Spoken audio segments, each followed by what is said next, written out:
change is not painful. We are going to explore something that affects all of us: change. In our relationships, in life, and in ourselves, change is inevitable. But is it the change itself that brings pain or something else? Many people believe that change is painful. But have you ever wondered, is it really the change itself that causes suffering, or is it our resistance to that change?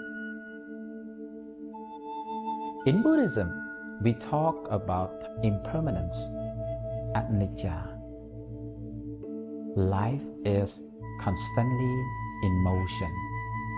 We can't hold on to any moment, any person, or any feeling forever.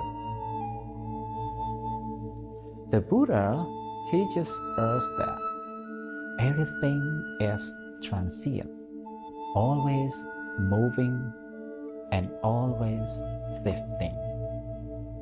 And this is not a cause of suffering. It's simply the nature of life. What brings pain is our attachment.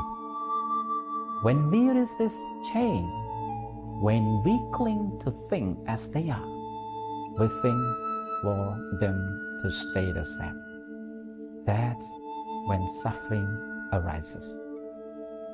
We hold on, and it is in that grip that we feel the struggle.